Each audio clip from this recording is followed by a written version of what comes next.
charbon vert inventé au Niger, c'est l'œuvre de 3 ingénieux étudiants nigériens. Détail dans un instant. Le dimanche 31 décembre prochain, ce sera une journée de manifestation pacifique à Niamey. Le FRDDR et le FPNAD, organisateurs de cette manifestation, disent non à la loi des finances 2018.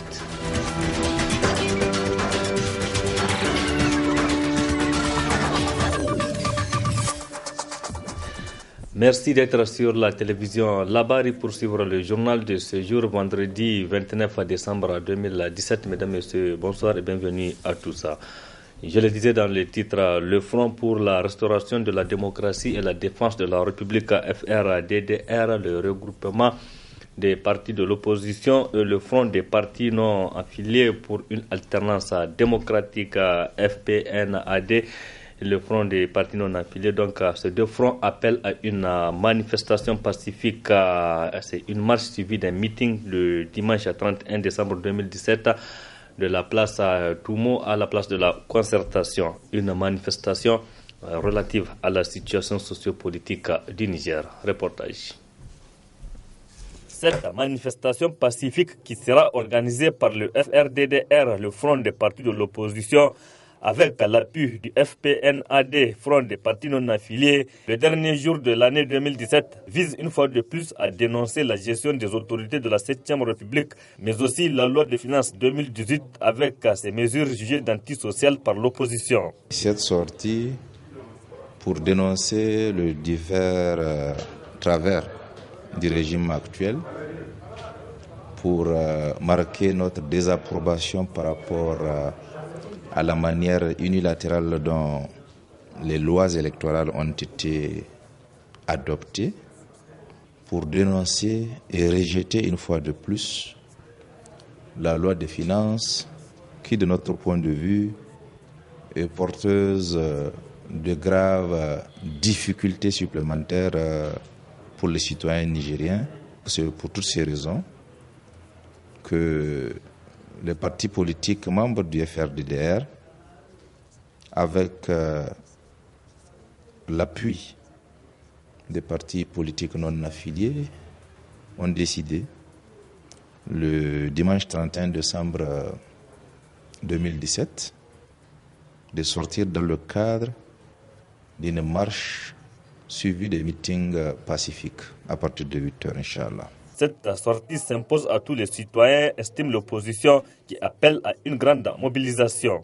Aujourd'hui, toutes les dispositions, en tout cas, ont été mises en place pour que la manifestation puisse se tenir et qu'elle puisse répondre à nos attentes, à savoir la sortie massive des Nigériens, puisque au-delà des militants des partis politiques,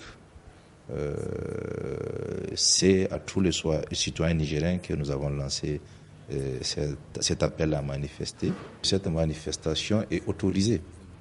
C'est d'ailleurs pour cela que nous avons, avec les autorités en charge de la sécurité, ce matin tenu une réunion, n'est-ce pas, pour organiser l'encadrement de la marche. Donc, je vous confirme que la marche du 31 décembre 2017 est autorisée. Depuis la création du FRDDR et du FPNAD, c'est pour la première fois que ces deux fronts vont organiser conjointement une marche suivie d'un meeting. Rendons-nous à présent à la salle à banquet de la primature qui a servi de cadre ce matin aux travaux de la deuxième session ordinaire au titre de l'année 2017 du projet de gestion des risques de catastrophe et de développement urbain PGRCDU. C'est le directeur du cabinet du Premier ministre qui a présidé la cérémonie qui s'est déroulée en présence de nos reporters Nafissa Yahaya et Aboubakar Souley.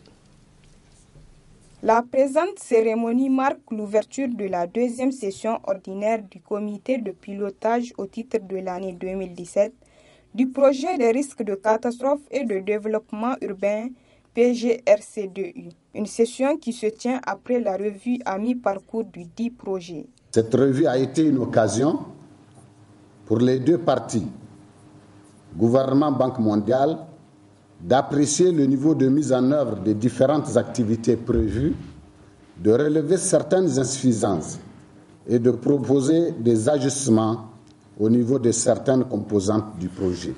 Le projet de plan de travail et budget annuel soumis à votre appréciation englobe pour l'essentiel des activités non réalisées ou partiellement réalisées de 2017, de nouvelles activités introduites pour tenir compte de certains impératifs, des activités revues à la baisse ou reportées dans le respect du résultat des études réalisées et la prise en compte des activités du MRI pour les régions d'Agadez et Tawa. Le président du comité de pilotage, M. Mohamed Adamou Souley, se dit par ailleurs satisfait de la situation du projet à mi-parcours avant d'exposer le montant prévisionnel du budget soumis à l'appréciation du comité de pilotage. En conclusion, la mission a estimé que la situation du projet à mi-parcours est satisfaisante aussi bien dans sa mise en œuvre que vis-à-vis des objectifs de développement. En effet, concernant les réalisations, le projet a démontré une mise en œuvre rapide et satisfaisante avec un taux de décaissement de 58% à la mi-parcours, ce qui dépasse largement les prévisions initiales. Le projet a également démontré une capacité rapide d'adaptation aux différentes crises pour venir en aide aux populations victimes, notamment dans la région de Difa et d'Agadez, où des interventions d'urgence ont été effectuées dans les délais. Le montant prévisionnel du budget soumis à l'appréciation du comité de pilotage est estimé à un montant de 28 milliards 182 millions 52 682 francs. Notons que le PGRC2U a démarré ses activités le 14 septembre 2014 pour une période de 6 ans, financée à hauteur de 16 millions de dollars US par la Banque mondiale et le Fonds pour les pays les moins avancés, FPMA. Je le disais dans les titres, en 3 ans, 3 ingénieurs jeunes étudiants nigériens ont inventé du charbon vert fabriqué à base de résidus végétaux et retenez bien que ce charbon ne dégage pas de fumée. Allons à la découverte de ces jeunes ingénieurs dans ce reportage signé Nasser Dantofo et Sadou Doumi. C'est désormais possible du charbon qui brûle sans toutefois dégager de la fumée. Et c'est là grâce à l'ingéniosité de ces 3 étudiants nigériens. En seulement 3 années de recherche, ils ont mis au point ces charbons dit charbon vert fabriqué à partir de résidus végétaux. On a constaté que la jacinthe d'eau constitue vraiment un véritable danger ou bien un problème pour l'environnement et aussi pour la population. Deuxième question qu'on s'est posée, on s'est dit que si on arrive à dégager cette jacinthe d'eau de leur lopin de culture, comment on fera de ce résidu qui sera jeté à la nature. Donc du coup, on a réfléchi, on a pensé, on s'est dit pourquoi ne pas essayer de valoriser, au lieu que ça soit un déchet, au lieu que ça soit un problème, pourquoi ne pas essayer de valoriser et de transformer ça en une opportunité, une occasion de développement. C'est à ce sens-là qu'on a mené surtout nos petites recherches pour transformer cette jacinthe d'eau en charbon. Les jeunes sollicitent l'appui du gouvernement et autres partenaires œuvrant pour la protection de l'environnement. Nos cris de cœur, et c'est à l'endroit de l'État dans un premier temps, de voir dans quelle mesure ils peuvent accompagner en tout cas ce projet innovant qui aussi rentre même dans le cadre ou bien dans les conventions des Nations Unies de lutte contre le changement climatique. On pense bien que ce projet est vraiment en tout cas une meilleure arme pour lutter contre ce changement, pour contribuer à lutter contre ce changement climatique pour un pays comme le Niger. Donc, on appelle l'État de voir dans quelle mesure il peut accompagner ce projet afin de aussi soulager la population, parce qu'en accompagnant ce projet, c'est aussi contribuer à soulager la population en mettant à leur disposition une source d'alternative énergétique moins coûteuse. Ainsi, les jeunes promoteurs entendent vulgariser et vendre le kilogramme de ces joyaux à seulement 150 francs CFA, donc accessible à toutes les brousses. Une belle initiative donc à encourager. De la pelouse à la présidence de son pays, l'ex-footballeur international et ballon d'or 1995, George Weah, a été élu président de Libéria le 26 décembre dernier à l'issue du deuxième tour de la présidentielle. Une victoire qui a fait vibrer une nation qui a connu de longues années de guerre. À l'annonce de sa victoire, l'ancienne star du football essuie des larmes de joie, pendant que ses supporters savourent leur résultat. Pour beaucoup, Georges Weah, 51 ans, est avant tout un héros national. Ce n'est pas quelqu'un qui a reçu une grande éducation, ce n'est pas quelqu'un de compétent, mais c'est un homme dont le rêve s'est réalisé. Je suis tellement content. Georges Weah, président du Libéria. Enfant des bidonvilles de Monrovia, Georges Weah voit sa vie basculer une première fois à l'âge de 22 ans grâce à l'entraîneur Arsène Wenger, avant de devenir une star du football dans les années 90.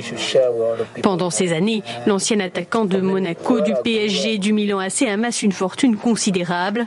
Il est aussi le seul joueur africain à avoir obtenu le Ballon d'Or en 1995. En 2002, celui que l'on surnomme Mister George raccroche les crampons pour faire ses premiers pas en politique.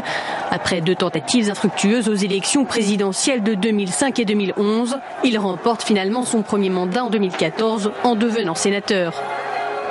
Il réalise ce vendredi le rêve de sa seconde vie. Même si ses détracteurs jugent son programme trop vague et pointent son absentéisme au Sénat, Georges Weah assure avoir gagné en expérience sur le terrain politique. Véritable légende vivante, l'ancien gamin des bidonvilles s'est présenté comme l'homme du changement pendant la campagne. L'ancienne star ne pourra sûrement pas tenir toutes ses promesses, mais son élection marque en tout cas une nouvelle page de l'histoire du Libéria. Il succédera le 22 janvier prochain à Ellen Johnson Sirleaf. Il s'agit de la première transition démocratique depuis plus de 70 ans dans ce pays anglophone d'Afrique de l'Ouest. La victoire de Mr. George est vivement saluée dans le milieu footballistique à travers le monde. Ici, au Niger, cette élection est également appréciée à sa juste valeur. Je vous propose de suivre la réaction de Issa Yanfore. Il est membre du comité exécutif national de la FENIFOOT. Ça fait énormément plaisir, autant le Niger que dans d'autres pays. Je suis convaincu que les gens se réjouissent aujourd'hui de se rendre compte que c'est un ancien international, et pas n'importe lequel, parce qu'un ballon d'or, d'ailleurs, ailleurs on l'appelait, sur le plan international, on l'appelle Mr. Weah, lorsqu'il évoluait sur le terrain. Donc c'est une légende, c'est une grande figure du football qui est élu aujourd'hui président de la République de son pays. Et je pense que c'est une première et que c'est à saluer. C'est dire tout simplement que les anciens joueurs doivent cultiver tout le respect que les gens leur doivent, en se comportant à l'image de Weah, en se comportant avec tout le sérieux que cela s'impose. Et pour cela, moi je pense que et la FIFA et la CAF leur donnent le message, puisque aujourd'hui encore, il n'y a pas longtemps encore, M. Anthony Bafoué est nommé secrétaire adjoint de la CAF, chargé de compétition. Donc, c'est vous dire qu'ils ont toute leur place, autant dans le monde du football que dans la vie sociale, parce que c'est quand même des grandes figures que tout le monde respectait lorsque Georges Weah et les autres jouaient sur le terrain. C'était vraiment des personnes emblématiques, assez importantes pour, en tout cas, le monde du football. Si les gens de son pays, si la population de son pays l'ont élu, c'est qu'il le mérite. N'oubliez pas qu'il était battu de peu déjà aux dernières élections, et que ce n'est que partie remise.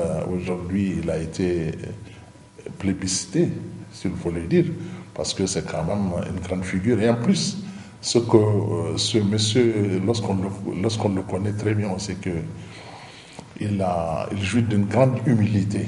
Une grande humilité, c'est pas un extravagant, comme on dit, c'est pas quelqu'un qui veut se montrer très réservé, plein d'humilité. Nous, ça ne nous surprend pas qu'il devienne président de la République de son pays. Ce monsieur, c'est la population de son pays qui l'a choisi par 2 fois, parce qu'il est passé de peu la dernière fois. Cette fois-ci, il est élu. Je pense que c'est parce que les gens sont pense qu'ils le méritent, qu'ils l'ont élu. En RDC, République démocratique du Congo, l'instabilité politique et le conflit font souvent la une de l'actualité. Mais le géant de l'Afrique centrale regorge également des richesses naturelles qui pourraient attirer les touristes du monde entier. Dans le bassin du Congo, la biodiversité est florissante dans le parc national de la Salonga. Notamment biologistes et botanistes tentent de recenser la totalité des espèces animales et végétales dans ce parc. À 3 heures de vol de Kinshasa, s'étend le parc national de la Salonga. Au cœur du 2e poumon de la planète, des biologistes dressent l'inventaire de la biodiversité dans une zone quasiment inexplorée. Cette étude de biomonitoring va nous fournir les informations relatives à l'abondance, mais aussi à la distribution de la faune, mais aussi de la flore menacée d'extinction et retrouvée dans le parc national de la Salonga. L'absence de route ralentit la progression des scientifiques. Dans ce parc national de 36 000 km², les déplacements se font à pied ou en pirogue dans un environnement difficile. Des conditions de travail que les rangers connaissent bien. Parfois, les niveaux d'eau sont très hauts et nous devons traverser des rivières sans bateau. Il y a aussi des animaux dangereux comme les serpents et les guêpes. Beaucoup de plantes ont aussi des épines. Et les chutes d'arbres sont aussi très dangereuses.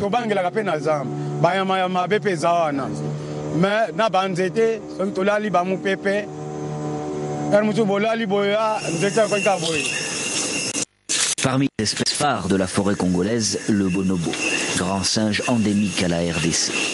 Il y a 16 ans, Barbara et son mari Godfried ont créé ici un projet de recherche scientifique pour étudier les bonobos dans leur milieu naturel et mieux protéger cet écosystème unique. C'est une vraie perle pour l'humanité. C'est le dernier bastion de faune et de flore resté intact et je pense que nous devons saisir cette chance.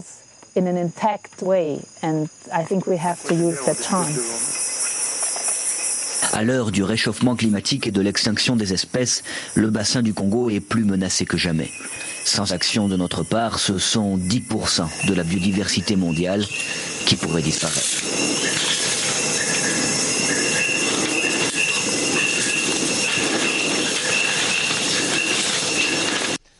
Point final de cette édition. Merci à vous de l'avoir suivi. Restez en compagnie du programme de la télévision La Barre.